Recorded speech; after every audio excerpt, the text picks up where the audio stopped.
Well, this room feels a little bit compact. Sahara, we don't leave things to chance. We're very exact. And that's why I like how you interact. I have to make sure that every interaction I have has an impact. That's really a fact. I always have to adapt. Now you look like you're just keeping up an act. This is the first part where I freeze. Environmental work is selfless work. And if you are a selfish person, you will never be able to be so actively involved in this process. You know, you have your bag in your car. When you are going shopping, you have it in your handbag.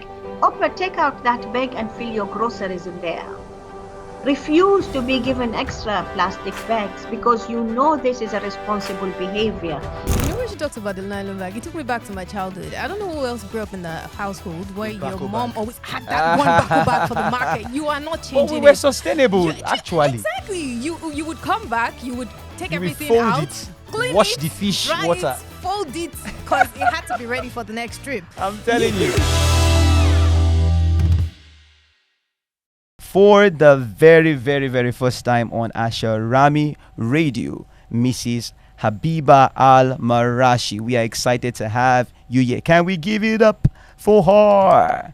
Good morning, good to see you, or good afternoon, whatever time it is where you are. Please, you can feel free to unmute your microphone and also to put on your camera so we can see and speak with you. To let us know if you can hear us. Good afternoon. Good afternoon, Mrs. Habiba. Hope you're doing well today. Yes, thank you very much. And I would like to thank Asharami for having me on board. Amazing. It seems to be a beautiful and lively channel. We are very grateful for you joining us here on Asharami Radio, and it's an absolute pleasure having you here. Well, we just want to first of all get to know you. We've read your long bio, and I want to just ask, what led you through this journey of impact? It's not conventional. I would even say it's breaking the norm to be so driven with impact and causing changes all around the world. With the blessing of Allah, it was the right step. And every door I knocked, it opened many doors. And every route that I took had many deeper inroads that required attention and required work. And it is very important from the beginning to understand what is the objective. So setting objectives of the path that you are embarking on, being very focused in what you are doing, and understanding your role in all that. These were all learnings that were taking place as I was moving. My main objective was to build the capacity and to raise the awareness, to build the capacity of the future generation. Yes. Empowering the youth, giving them the voice, arming them with the right tools, the right resources, the right mindset to enable them to deal with what is coming in their way as they are growing. On the other hand, raising awareness on all sectors of the society. UAE society is very diversified. We have more than 200 nationalities living in this country. Yes. When we started Emirates Environmental Group, it was 193 nationalities.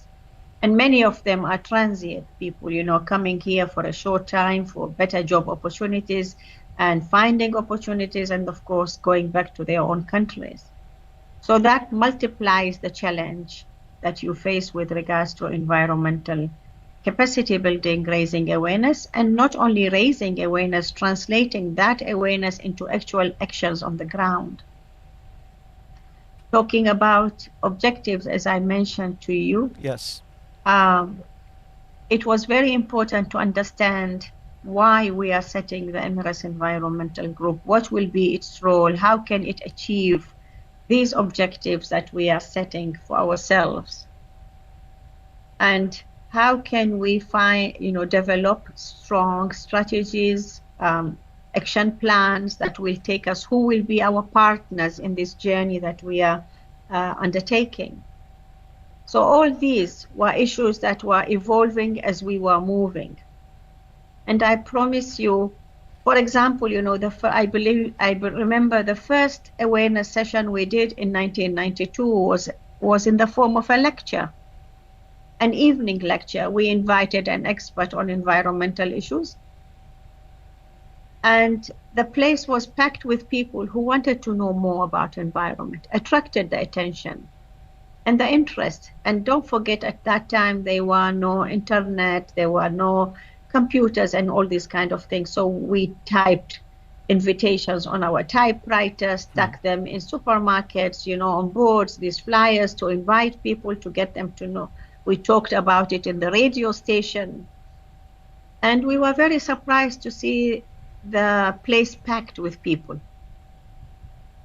From 1992, that format of raising awareness in a lecture became a beautiful platform of community lectures, evolved into panel discussion, continues until today. So maybe one of the things that I want to put on the table here is the importance of consistency, perseverance, continuing on the journey, and getting everybody involved.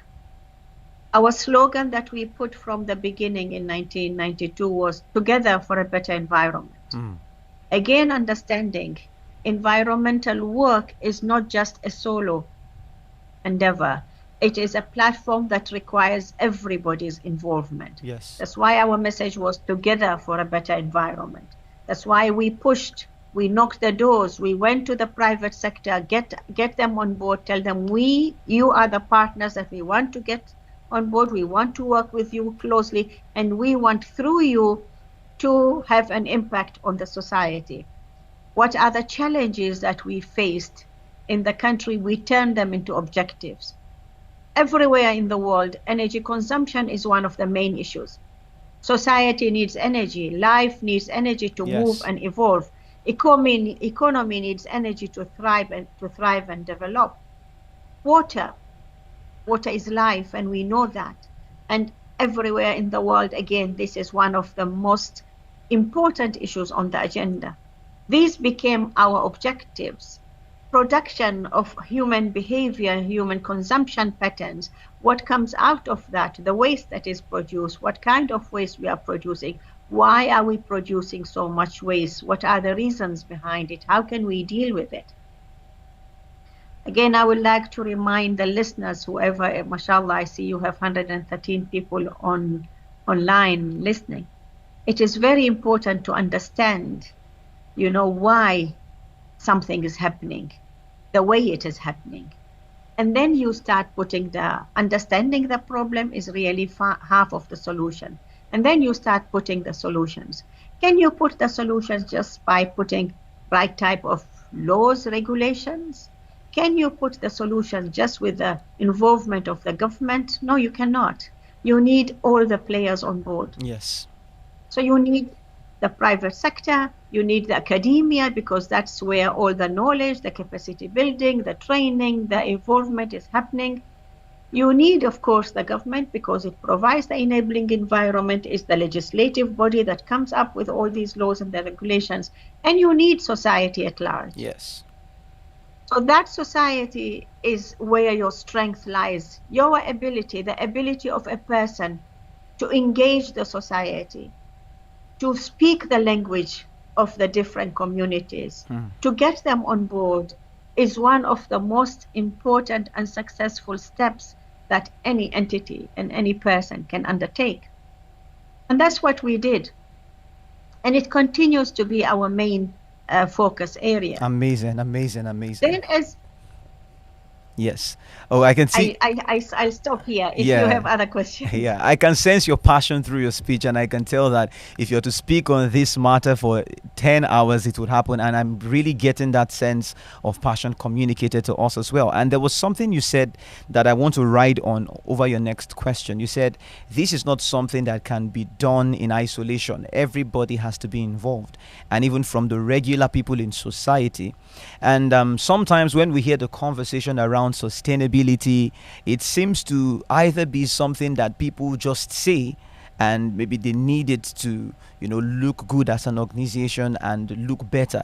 But from your statement, it is something that we all need to be a part of. So the question is this: how can we all embrace better sustainable practices in this regard, especially through the lenses of kindness? Is there something that if we take on the lens of being kind to ourselves, being kind to the environment, being kind to posterity, to ensure that there is an environment that is waiting for them to occupy, if we take on this mindset, how can it impact our approach towards sustainability and even preservation of the environment in general?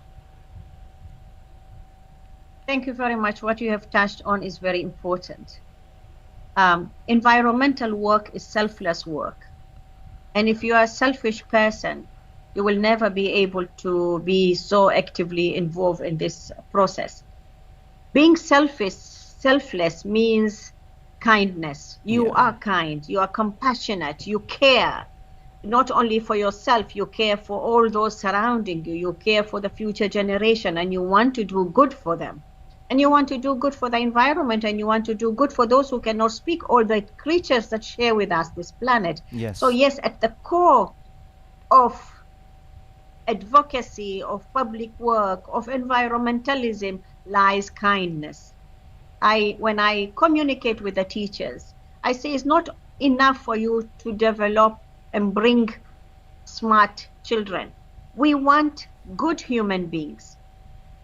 Unless you are a good human being, you cannot do this. If you are just a materialistic person, very smart, very intelligent and everything, but you don't have any compassion for everybody and all those, the environment, all the creatures, the birds, the butterflies, everything that lives with us on this planet, we will not be able to survive. So you're absolutely right. Kindness lies at the core of it. And the more you learn how to give, and giving is not charitable money only. You give your time, you give your expertise, you give your knowledge, you give your skills, you share them. That is kindness. Wow. And that is what the results. Amazing. I will share with you a program that we did. We started, called For Our Emirates We Plant. And we started this in 2007. And this program focuses on urban afforestation, planting trees. But really, we introduced this in the country. Planting native trees.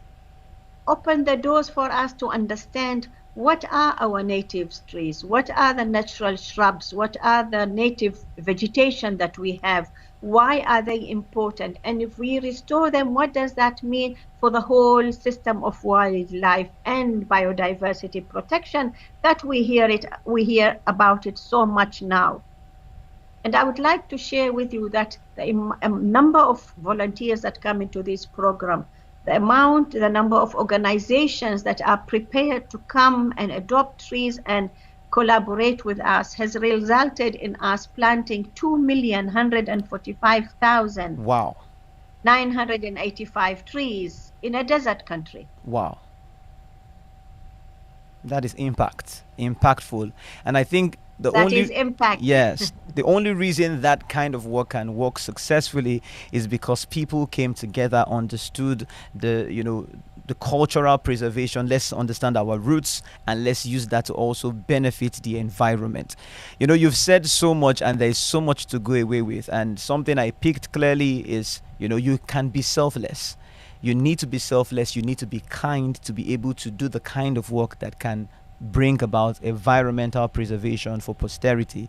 And secondly, you need to give your time. And giving your time, you need to give, and giving doesn't just mean your money, it means your time, your expertise, and all of that. So this will be my last question, because the segment of this show is about to wind down. But I don't want you, with all the knowledge that you've garnered over the years and with the passion that you have, to leave here without giving us a direct call to action. So if you had to give us a direct call to action, how can we all participate in being better from where we are?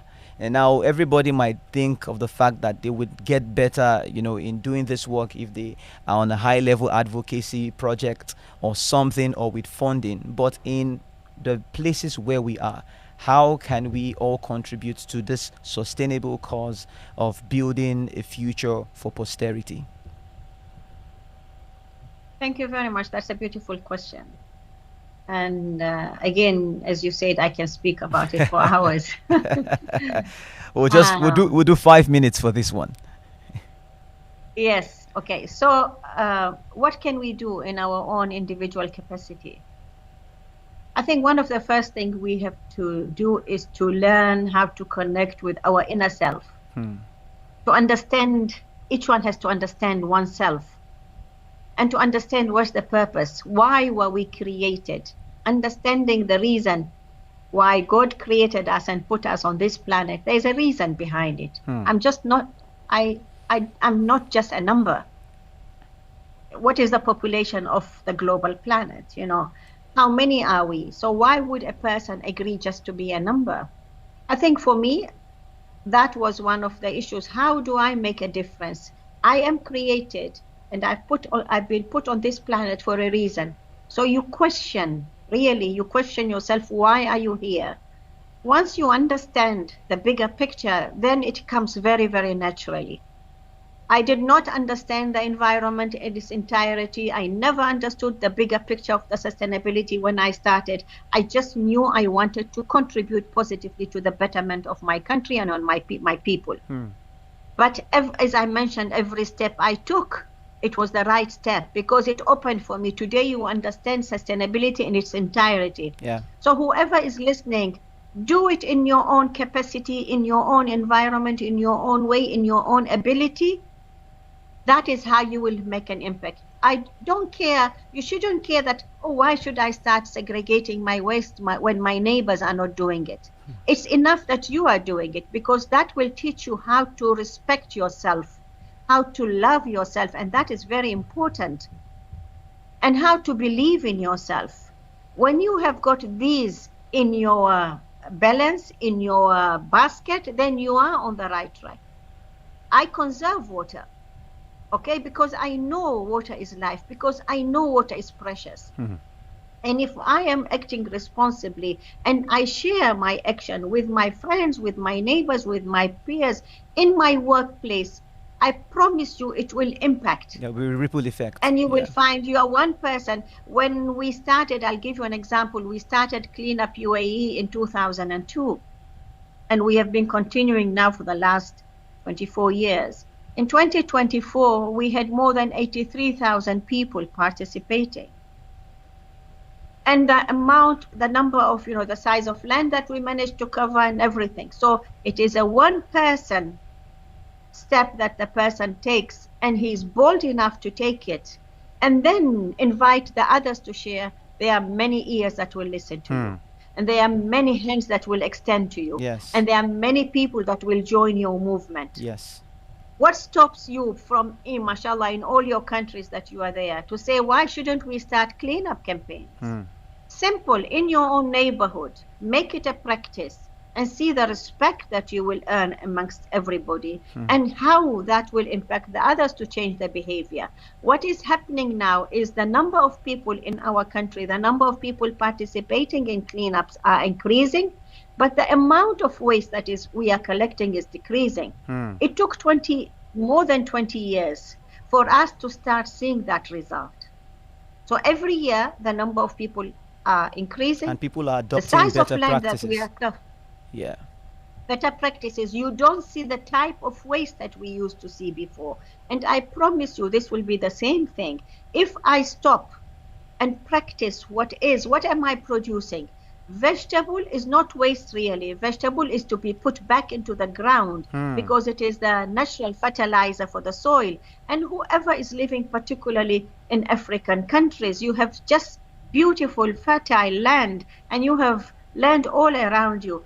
Take it as a practice. Open the ground, put it in there. You are doing service for the ground. You are enriching the ground. When you have a little bit of water left in the glass, don't just throw it in the sink. Put it in a plant. It will thank you, and it is blessing for you. So these are simple. You have your bag in your car. When you are going shopping, you have it in your handbag. Take out that bag and fill your groceries in there. Refuse to be given extra plastic bags, because this is a responsible behavior.